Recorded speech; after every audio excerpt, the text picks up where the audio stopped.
بعض लोग एक मसला बयान करते हैं, अपनी तकरीरों में ये बात कहते हैं कि जो भी रमज़ानुल मुबारक में फौत हो गया वो सीधा जन्नत में जाएगा, छुट्टी उसका दाखला जन्नत में हो जाएगा। जो रमज़ान में मरता है उसका हिसाब कोई नहीं, उसका हिसाब चल भाई छुट्टी कर। एक आदमी उस पर किसी किस्म का अजाब नहीं आएगा, कोई उसका हिसाब किताब नहीं होगा। बस रमज़ानुल मुबारक में फौत हो जाने की वजह से वो सीधा जन्नत में जाएगा। दलील वो ये देते हैं कि अगर वो नेक ना होता, अगर वो साले ना होता, अगर वो अल्लाह के यहाँ पसंदीदा ना होता तो वो रमज़ान में फौत ही नहीं होता। रमज़ानुल मुबारक में उसका फौत होना ही इस बात की दलील है कि वो अल्लाह के यहाँ पसंदीदा है, अल्लाह के यहाँ मुकर्रब है, अल्लाह के यहाँ बरगज़ीदा है। इस वजह से उसका कोई हिसाब नहीं होगा, उस पर कोई अजाब नहीं आएगा, सीधा उसको जन्नत में दाखिल कर दिया जाएगा। ये लोग वो दलील देते हैं, उनकी ये बात बिला दलील है। जो भी ये बात करता है उसकी ये बात बिला दलील है, बल्कि उसकी ये बात कुरान और हदीस से एलानिया टकराती है। उनके पास कतअन कोई सबूत नहीं है। सबसे पहले मैं मुस्नद अहमद की एक रवायत पेश करूंगा जिससे उन्होंने ये गलत मसला निकाला है।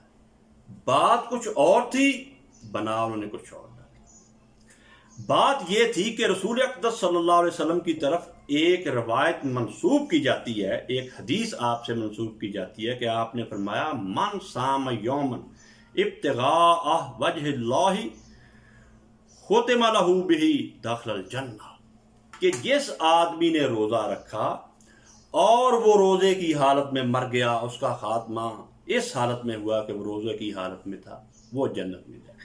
ये एक छोटा सा सहारा है जिसकी बुनियाद पर इन्होंने ये बिल्डिंग, ये इमारत कायम की है। ये रवायत मुस्नद अहमद में है और इसका नंबर है 23,713। इसकी बुनियाद पर इन्होंने ये मसला जो है कायम किया है, अपने मसले की बुनियाद रखी है। वो ये रवायत मुस्नद अहमद में है, मगर इनकता की वजह से ये रवायत ज़ईफ़ है, मुनक़ते होने की वजह से ये रवायत ज़ईफ़ है। अल्फाज भी कुछ और थे जो आपने सुन लिए और सनद भी मजबूत नहीं है, सनद भी इसकी ज़ईफ़ है। बाकी ये कहना कि जो रमज़ान में फौत हुआ या जो रमज़ान में फौत हुई वो जन्नत में जाएगी, ये मसला कुरान से टकराता है। कुरान में है फमन यामल मिस्काल ज़र्रतिन खैरन यरा वमन यामल मिस्काल ज़र्रतिन शर्रन यरा। जिसने ज़र्रा बराबर भी नेकी की होगी वो उसको क़यामत के दिन देख लेगा, उसको मरने के बाद देख लेगा। जिसने ज़र्रा बराबर भी बदी की वो उसको भी देख लेगा। कुरान ये कह रहा, और इसका सबूत आपको बुखारी शरीफ की उस हदीस से मिलेगा जिसका नंबर है 4234। इन लोगों का मसला सुनिए और ये हदीस सुनिए कि जहाद हो रहा है, जहाद करने वाले सहाबा हैं और सिपा सलाह रसूल अक़दस सल्लल्लाहु अलैहि वसल्लम, यहूदियों से लड़ाई हो रही है। ये जंगे खैबर की बात कि एक गुलाम जो रसूलुल्लाह की खिदमत करता था वो आपके कजाबे से सामान उतार रहा था, जो आपके ऊंट पर कजाबा था वो उससे सामान उतार रहा था।